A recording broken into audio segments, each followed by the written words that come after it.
한번 따라해 볼까요? 통념을 부정하라. 통념, 사전적 의미는 무엇입니까? 일반 사회에 널리 퍼져 있는 생각, 그것이 통념입니다. 예를 한번 들어볼까요?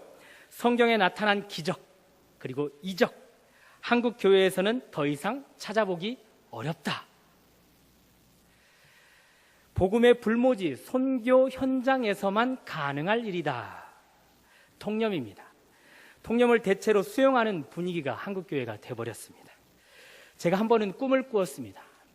큰 원형 경기장처럼 된 큰 건물 안에 수많은 회중들이 모여 있었습니다. 제가 그 가운데 중심 자리에 서 있었죠. 그런데 병자들 한 사람 한 사람이 저를 향해 나오는 것이었습니다. 제가 그분들을 앞에 모셔놓고 손을 얹고 기도하면 그분들이 고침을 받는 것입니다. 그리고 하나님께 영광을 돌리며 그들이 자리로 돌아가는 일들을 제가 꿈속에서 보았습니다.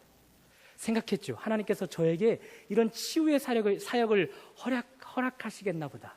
그래서 그것을 계속해서 기도하면서 사역에 저의 비전으로 삼고 있었습니다. 그것이 하나의 생각이었습니다. 그런데 또 하나 생각은 개 한 마리가 꿈에 지나간 것은 아니었을까? 그런 생각을 하게 되었습니다. 주로 통념을 따르는 사람들은 안전성을 추구합니다. 대중들이 선호한 일이기 때문에 그것을 받아들이면, 그것을 수용하면, 그리고 그 일을 따르면 안전할 것이다. 반대로 부정해버리면 혹은 불안한 일들, 위험한 일들이 발생할 것이라 생각하는 거죠. 또한 이렇게 통념을 따르는 사람은 편리성을 추구합니다. 많은 사람들이 선호하여 그 길을 걸어가고 또 그 일을 하고 있기 때문에 그 일을 할 때 편리할 것이라. 반대로 그 일을 하지 않으면, 반대로 하게 되면 불안하게 어려운 일들이 생길 것이다 생각하는 것이죠. 오늘 본문에 보면 나병 환자가 등장합니다. 통념상 이 나병 환자는 하나님의 저주를 받은 자입니다. 그러니 하나님께서 치료해 주시지 않는 이상 치료가 불가능한 병입니다. 그러니 이 나병 환자의 병은 시작과 함께 인생의 끝을 알리는 병이지요. 서서히 죽어가는 것 외에는 희망이 없다라는 통념이 그를 지배하고 있습니다. 그런데 오늘 성경은 이 나병 환자가 통념을 깨고 회복되는 것을 보여줍니다. 치료받아서 건강한 사람이 되는 것을 보여주고 있습니다. 이런 본문을 통해서 여러모로 우리의 마음과 생각을 통제해가는 통념, 안정성 때문에, 대중성 때문에 혹은 편리성 때문에 통념을 쫓는 삶을 우리가 부정할 수 있었으면 좋겠습니다. 그래서 지금 처한 삶 속에서 오늘 나만 이 나병 환자처럼 삶의 진정한 회복이 있기를 주님의 이름으로 축원합니다. 오늘 사건의 발단은 어린 소녀로 시작합니다. 그 소녀는 전쟁 패배 가운데 포로로 끌려온 여인이었습니다. 그가 여주인에게 이렇게 말하지요. 3절 후반절에 보시면, 중반절을 보시면 우리 주인이 사마리아에 계신 선지자 앞에 계셨으면 좋겠나이다. 그가 그 나병을 고치리이다 하는지라. 지금 여기서 말하는 그 주인은 우리가 잘 아는 대로 나만 장군입니다. 성경은 그를 이렇게 소개하죠. 1절, 아람 왕의 군대 장관 나아만은 그의 주인 앞에서 크고 존귀한 자니. 아람 왕께 크고 존귀한 자라고 이야기해주고 있습니다. 그도 그럴 것이 이스라엘과 전쟁할 때 그 전쟁을 승리로 이끈 주역입니다. 그러니 왕께 절대적인 신임을 받을 수밖에 없죠. 장래가 지금보다 더 촉망되는 자입니다. 한마디로 다 가진 자입니다. 다 가진 자. 단 한 가지 피부병, 나병만 빼고 말입니다. 그런 나아만 최초 자신에게 병이 발병되었을 때 당시 널리 퍼져 있는 통념을 따라 여러 가지 치료 방법을 사용해 보지 않았겠습니까? 장군입니다. 권력도 있습니다. 힘도 있습니다. 부도 가졌을 것입니다. 그러니 당시 알려진 통념을 따라서 치료 방법을 다 사용해 보았을 것입니다. 앞으로도 그 방법이 남아있다면 사용할 것입니다. 어쨌든 그는 현재까지 치유받지 못하고 있습니다. 그러니 다 가진 자지만 못 가진 것 하나, 건강 때문에 그는 지금 인생을 망쳐가고 있습니다. 주위에서 볼 것은 세상의 통념은 하나님을 향하게 하지 못한다는 사실입니다. 나아만은 오늘까지 당시 대중에게 널리 알려진 통념을 따라 자신의 치료를 일삼았습니다. 당시 알려진 의학, 또한 알려진 민감요법, 그것들을 다 동원해서 치료하기를 애썼습니다. 더 중요한 것은 그 통념들 가운데 그를 하나님께 나아가게 하는 방법은 없었다는 사실입니다. 왜 그렇습니까? 그 통념들은 세상으로부터 나온 것이기 때문에 그렇습니다. 세상 것이기에 세상 안에 있는 것에만 집중하게 합니다. 세상 밖으로 향하지 못하게 합니다. 요한일서 2장 15절 16절에 보면 이런 말씀이 있습니다. 이 세상이나 세상에 있는 것들을 사랑치 말라. 누구든지 세상을 사랑하면 아버지의 사랑이 그 속에 있지 아니하니 이는 세상에 있는 모든 것이 육신의 정욕과 안목의 정욕과 이생의 자랑이니 다 아버지께로 쫓아온 것이 아니요 세상을 쫓아온 것이라. 세상에서 있는 그 통념들, 세상을 쫓아온 것이기 때문에 하나님께 향하기보다는 세상 것에만 집중을 하게 합니다. 그러니 대중성, 편리성 등 그것을 따르는 경우가 그 통념이 대중성이 있어서 편리성이 있어서 그것을 따르는 습관들이 우리에게 많이 있지만 결국 그것은 세상을 쫓아온 것이므로 세상의 열매만 맺게 되어 있습니다. 하나님께 실패하고 마는 인생이 돼버리고 맙니다. 12년 동안 혈루증, 유출병을 앓았던 여인이 있었습니다. 그녀 역시 대중에게 알려진 통념을 따라 치유받기를 원했습니다. 그래서 통념을 따라 치유 방법을 다 사용해 보았습니다. 그 결과를 누가복음 5장에서는 이렇게 설명합니다. 잘 들어보십시오. 많은 의사에게 많은 괴로움을 받았고 가진 것도 허비하였으되 아무 효험도 없이 도리어 더 중하여졌던 차에. 나만 장군이 그렇습니다. 잘 알려진 소문난 치료 방법을 다 사용했습니다. 유명한 병원, 명의들을 수소문해서 다 찾아다녔습니다. 그러나 그 일이 그에게 많은 괴로움만 안겨주었습니다. 가진 것을 다 허비하게 만들 뿐이었습니다. 아무 효험이 없이 도리어 더 중하여져만 가게 하였습니다. 다시 누가복음 6장으로 우리가 관심을 기울여보면 이 혈루증 여인, 그녀는 소문을 하나 듣습니다. 소문. 예수님에 대한 소문이었습니다. 그 소문을 듣고 그 예수님에 대한 음성을 듣고 그는 예수님을 향하여 나아갑니다. 예수님께 가까이 갑니다. 그리고 그분의 옷을 만집니다. 그 결과 그녀는 치료받았습니다. 세상의 통념을 따라 그가 애를 썼을 때는 헛된 인생이었지만, 헛된 열매만 맺었지만, 더 중하여져만 갔지만, 예수님에 대한 소문, 그 음성을 듣고 따라갔을 때는 그에게 치료가 임했습니다. 세상의 통념이 나만 장군에게 하나님을 향하도록 하지 못했습니다. 더 중하여만 가던 차에 한 음성이 들려옵니다. 어린 소녀의 음성이었습니다. 사마리아에 계신 선지자 앞에 서면 그 나병을 고침을 받을 수 있습니다. 바로 하나님의 음성이었습니다. 세상의 통념으로는 하나님께 향할 수 없었던 나아만 장군, 하나님은 그에게 음성으로 찾아가셨습니다. 어린 소녀의 입술을 통해 찾아가셨습니다. 그를 치유하실 수 있는 선지자, 곧 그를 온전하게 하실 수 있는 하나님께 이끌기 위해서 음성으로 찾아가셨습니다. 사랑하는 여러분, 세상의 통념으로는 하나님께 나아갈 수 없습니다. 세상으로부터 쫓아온 것이기 때문에 그렇습니다. 그것은 인생을 허비할 뿐입니다. 세상의 열매만 맺을 뿐입니다. 그것은 내 인생을 더 중하여지게 만들 뿐입니다. 그러니 하나님을 향해 나온 여러분은 얼마나 다행인지요. 세상의 것을 쫓고 있지 않고 오늘 이 자리에서 하나님을 향하여 나온 여러분은 복된 자들입니다. 그러나 한번 생각해 보십시오. 신앙생활 속에서도 잘못된 통념을 따라 하는 모습은 있지 않습니까? 흔히 우리는 말합니다. 교회 다니면 복 받는다. 통념입니다. 정말 교회 다니면 복 받습니까? 정말 복 받기 위해서 교회 열심히 다니면 복 받습니까? 이런 통념도 있습니다. 기도하면 만사가 형통할 수 있다. 그래서 그런 플랜카드를 붙여놓고 기도로 사람들을 초청하는 교회들도 있습니다. 정말 기도만 하면 만사 형통해집니까? 그런 분들에게 정말 만사형통한 은혜가 임합니까? 아니죠. 그런 잘못된 통념을 따르는 사람은 하나님을 향할 수 없습니다. 그러니 복도 만사형통함도 받을 수 없습니다. 오직 우리의 회복은 하나님이 찾아오실 때만 가능합니다. 오늘도 하나님이 우리를 찾아오셔야 합니다. 음성으로 우리를 찾아오셔야 합니다. 설교자 입술을 통해서 주님 앞에 서면, 예배 가운데 임재하여 계신 하나님 앞에 서면 복 받을 수 있다. 그분 앞에 온전하게 서서 기도하면 회복될 수 있다. 그 음성으로 우리를 주님이 찾아오실 때, 그리고 그 음성을 듣고 하나님을 향할 때 비로소 우리는 복을 받고 형통한 삶을 살아갈 수 있게 됩니다. 사랑하는 여러분, 우리는 세상을 쫓아온 통념을 부정하는 법 제법 잘하고 있습니다.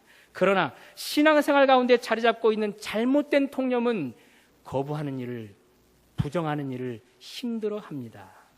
여전히 전통대로 하려고 합니다. 습관대로 신앙생활을 하려고 합니다. 남들이 많이 하는 방법대로 신앙생활을 하려고 합니다.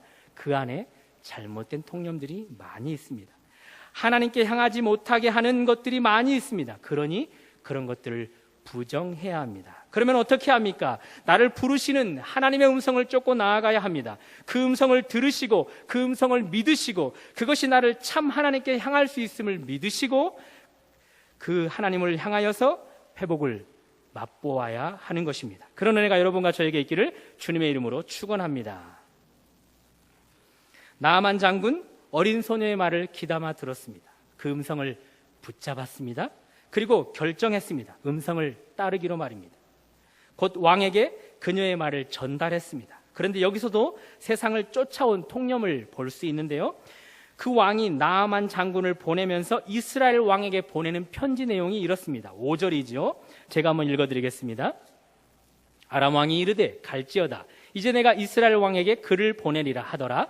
나아만이 곧 떠날새 은 10달란트와 금 6,000개와 의복 10벌을 가지고 가서 이스라엘 왕에게 그 글을 전하니 일러스되 내가 내 신하 나아만을 당신에게 보내오니 이 글이 당신에게 이르거든 당신은 그의 나병을 고쳐주소서 하였더라.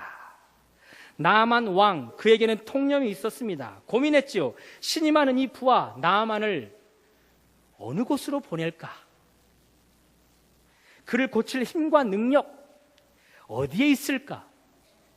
그렇지, 왕이 살고 있는 왕실에 있을 것이다. 그것이 당시의 통념이었습니다. 절대 권력이 행사되는 자리, 최고 엘리트들이 모여있는 중심, 정치와 부의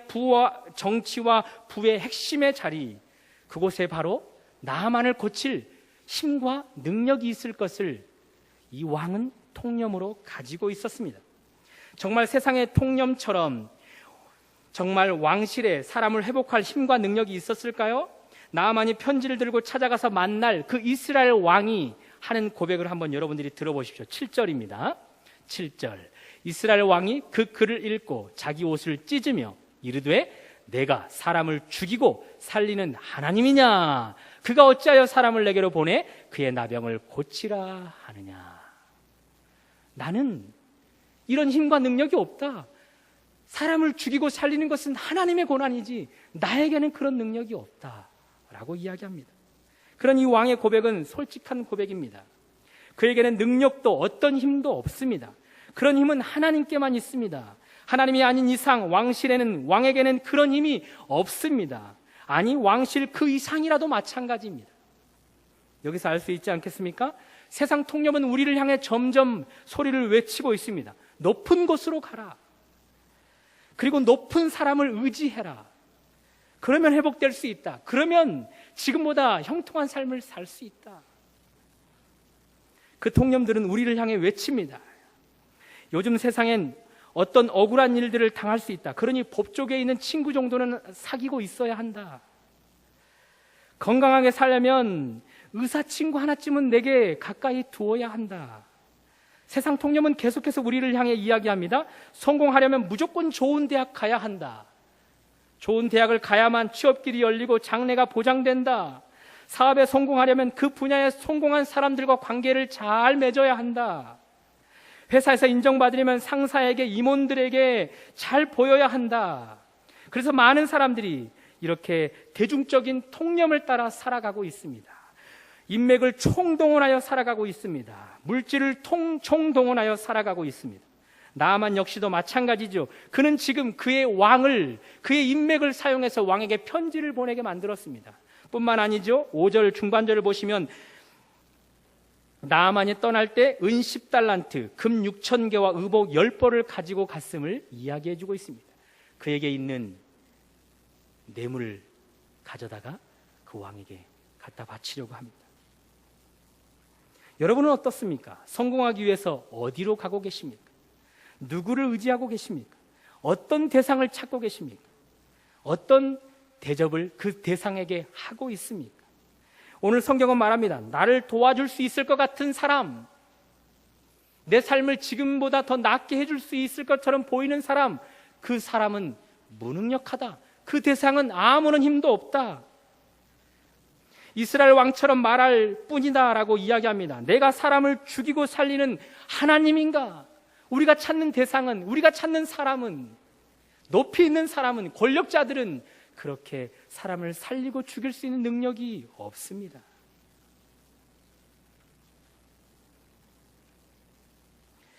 웃지 못할 이야기인데요. 한번 해보겠습니다. 열애 중이었던 가난한 신학생이 부잣집 딸과 함께 연애를 뜨겁게 했습니다. 결혼할 때가 되어서 이제 인사를 드리러 갔습니다. 장인 앞에 서서 이제 이 대화를 하는데 예비 장인님께서 묻습니다. 그래, 앞으로 사역 비전은 무엇인가? 이 예비 신학생이 대답합니다. 하나님이 제 인생을 책임질 것입니다. 또 묻습니다. 그러면 자네 내 딸 어떻게 먹여 살릴 것인가? 또 말합니다. 하나님이 책임질 것입니다. 그러면 자네 집은 어떻게 마련할 것인가? 하나님이 책임질 것입니다. 이 신학생의 마음은 하나님을 빙자해서 그 아버지의 장인이 될 부를 붙잡으려고 했던 것입니다.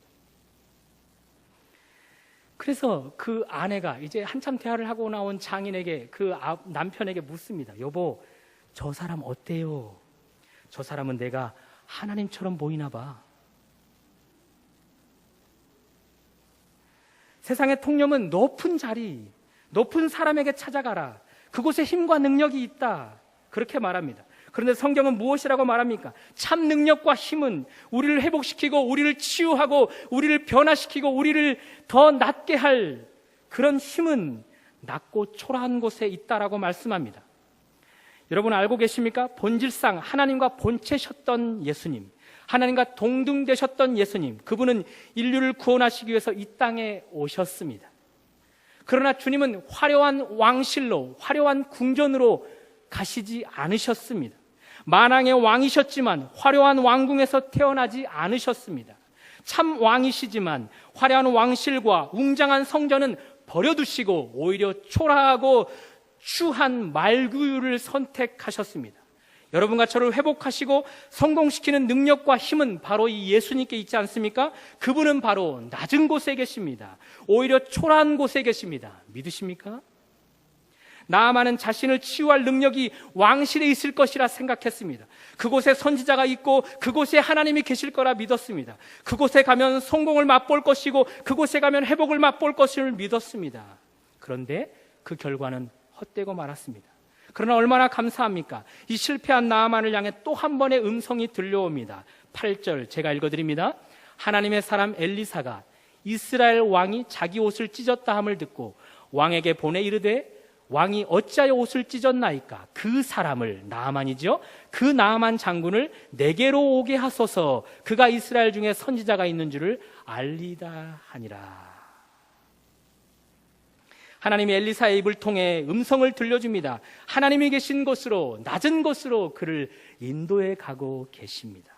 사랑하는 여러분, 나의 성공이, 나의 회복이 높은 곳에 있는 것 같습니까? 그렇지 않습니다. 왕실에는 엘리트만 몰려있는 부와 권력의 핵심의 자리에는 나의 성공과 회복이 없습니다. 오히려 낮은 곳에 있습니다. 낮은 곳으로 인도하시는 그 음성을 듣고 따라가야 합니다. 그 낮은 곳에 겸손한 예수님께서 계십니다. 그분이 나의 유일한 회복자시며 나의 유일한 능력자십니다. 내 인생을 실패치 않게 하는 성공자 바로 예수님, 그분 바로 낮은 자리에 계십니다. 낮은 자리로 가서 그분을 만나는 여러분과 제가 되기를 주님의 이름으로 축원합니다. 그렇다면 낮은 곳에 계시는 예수님, 힘과 능력을 가지고 계시는 그 주님, 누가 만날 수 있습니까? 낮은 마음을 가진 자죠. 낮은 곳에서 겸손의 왕을 만나는 자입니다. 엘리사는 높은 곳 왕실을 찾아갔다가 허탕만 쳤습니다. 그런 그에게 엘리사의 음성, 하나님의 음성이 들려지지 않습니까? 엘리사에게 오라고 말입니다. 엘리사에게 그가 가고 있는데 엘리사가 종을 내보냅니다. 이렇게 말하면서 말입니다. 10절 중반절을 보시면 너는 가서 요단강에 몸을 7번 씻으라. 내 살이 회복되어 깨끗하리라 하는지라. 나아만은 이 말이 매우 섭섭했습니다. 그래서 분노했습니다. 11절 나아만이 노하여 물러가며 이르되 내 생각에는 그가 내게로 와서 서서 그의 하나님 여호와의 이름을 부를 것이라 생각한다. 그의 손을 내 부위 위에 흔들어 댈 것이라 생각한다. 그래서 나병을 고칠 거라 생각한다. 그것이 그의 통념이었습니다. 최소한 나를 마중할 것이고 최소한 내 상처 위에 손을 얹고 흔들면서 하나님의 이름을 부르면서 치료할 것이라. 그것이 그의 통념이었습니다.